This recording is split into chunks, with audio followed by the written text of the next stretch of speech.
Um programador experiente consegue fazer essa função aqui com uma linha e tem pessoas que utilizam mais de 20 linhas para fazer a mesma coisa. Olá, eu sou o Ligeiro e hoje a gente vai ver algumas formas de manipular arrays em JavaScript. Bom, primeiramente considere essa função sun aqui. Ela basicamente recebe um array de itens, tipo um array de números no caso, vai lá e soma todos esses itens dessa forma aqui. Ela define uma variável let, total igual a 0, e aí vai somando um item por item, fazendo um loop um for nos itens e somando um por um. Sabe uma forma que a gente pode resolver isso aqui usando JavaScript, usando uma função de manipulação de array básica em JavaScript? E que função que a gente pode utilizar aqui? Opção número A seria um .map.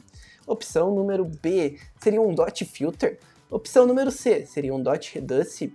Ou opção número D seria um .find? O que você acha que é a opção melhor?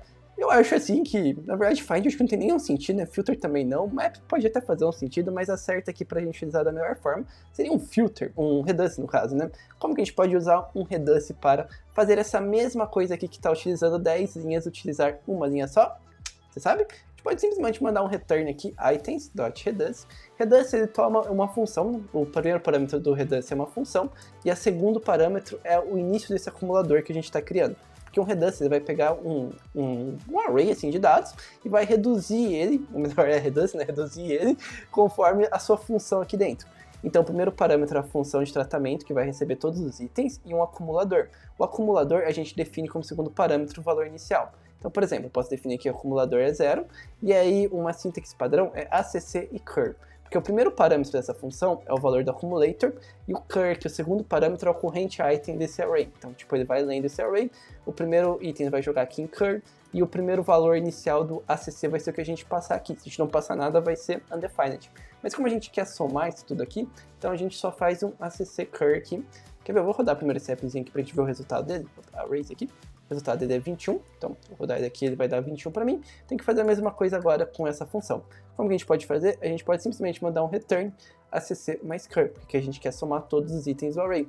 Então vai funcionar assim, né? Tipo, a gente vai iniciar o nosso reduce com 0, e aí o 0 vai vir aqui no ACC com o primeiro parâmetro, e o segundo parâmetro vai vir o primeiro item do array. Na segunda vez que for chamado esse método, o cur vai ser o 2, e o ACC vai ser o return disso aqui. E a gente pode até colocar um console.log aqui, pra gente ver o que em cada step vai resolvendo. Uma coisa legal, se você estiver debugando, aprendendo alguma coisa, você pode sempre usar um console.log para entender melhor. E eu aprendo melhor console.log do que debug em si, tá? Por exemplo, eu coloquei o console.log lá. O primeiro item que a gente dá log é o negocinho pra gente saber o que é, onde a gente tá. E o primeiro valor do ACC era 0 e o primeiro cur era 1. O segundo valor aqui, 1 e o terceiro, 2. Isso é legal. E se a gente não estivesse retornando nada aqui, por exemplo, como que isso aqui ficaria? Undefined, porque a gente vai sempre retornando undefined como ACC. Então, o return aqui vai voltar como ACC do próximo item, basicamente. E pra gente deixar isso aqui até melhor, porque olha só, a funçãozinha aqui, ela ficou com... Deixa eu resultar ela aqui, né? Pode ver que o resultado deu 21 mesmo. Ela ficou com 3, mas dá pra gente deixar melhor ainda. Tipo, a gente pode fazer assim, removendo os curly braces ali e deixando só o retorno assim dessa forma. Aí ela ficou one-liner bem bonitinha, bem mais simples do que ter que aquele for, aquele loop horrível ali, né? Segundo exemplo, considere essa função aqui de cima. A gente tem um array de objetos, que tem basicamente 1, 2, 4 itens aqui, que são basicamente um objeto com ID e um name, objetos bem comuns. A gente tem uma função toCSV que ela toma um array de dados, dá um loop nisso aqui e monta o CSV. Pra quem não sabe, o CSV é basicamente um composto de valor, vírgula, valor, e aí um new line aqui para uma nova linha embaixo, assim. Basicamente isso que é um CSV. E se a gente executar esse arrays aqui, a gente vai ver que o resultado dele vai ser basicamente isso aqui.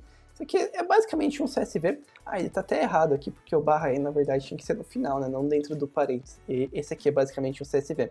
Então isso aqui é um CSV, tipo, tem um valor, vírgula, outro valor dentro de aspas, outro valor. Isso aqui é basicamente CSV. Então essa funçãozinha aqui, ela toma lines, define uma variável let como string CSV, dá um loop nas lines aqui e um return CSV.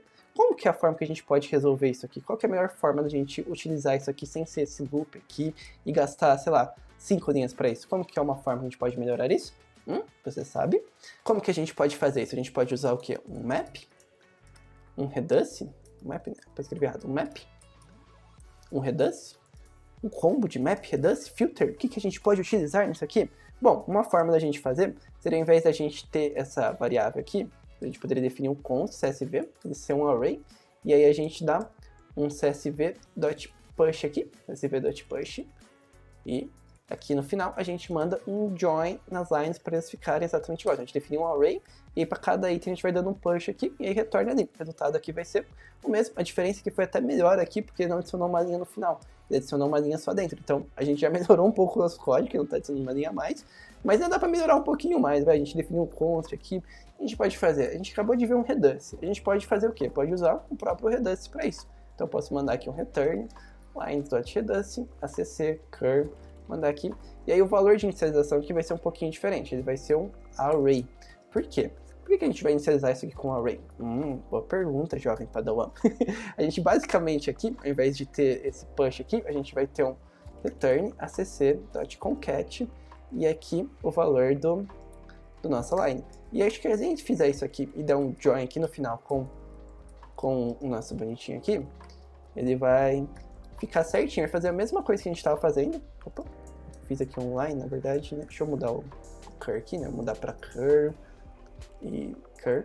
A gente fez basicamente a mesma coisa, definindo o array ali, só que a gente usou um Redux aqui para resolver isso aqui da melhor forma possível, tá? Mas ainda tem uma coisa para deixar melhor isso aqui. Sabe como pode deixar melhor ainda isso aqui? Essa ideia aqui para deixar isso aqui bem mais legal. A gente pode, ao invés de retornar aqui a string concatenada dessa forma aqui, com os parênteses, tendo que passar em cada lugar uma aspas e tal, a gente pode mandar um return, acc.concat aqui também. E aí, ao invés da gente simplesmente mandar a string aqui, a gente pode fazer um arrayzinho aqui, cur.id, cur.name, e usar aqui um map para colocar as aspas pra gente. E no map a gente manda aqui dentro o valor, pode ser até um V aqui para ficar mais diferente, né, value, e fecha aqui dentro com isso aqui assim. E aí a gente manda um join com a vírgula. A gente fez a mesma coisa aqui, se você parar para ver, o que a gente está fazendo aqui, a gente está definindo um array, esse array a gente está mapeando ele para cada um ficar com o valor aqui dentro, igual está aqui, e aí está dando um join para os valores entre eles ficarem entre line. Tudo bem que aqui ficou um pouquinho maior, nessa versão aqui ficou um pouquinho maior do que essa versão aqui, mas aqui tem N itens. Se você tivesse outro item aqui, tipo blá blá blá, eu quiser adicionar aqui dentro do meu objeto, ele vai funcionar. Deixa eu deixar bonitinho aqui, dar uma alinhada aqui para nós, assim, bem bonitinho.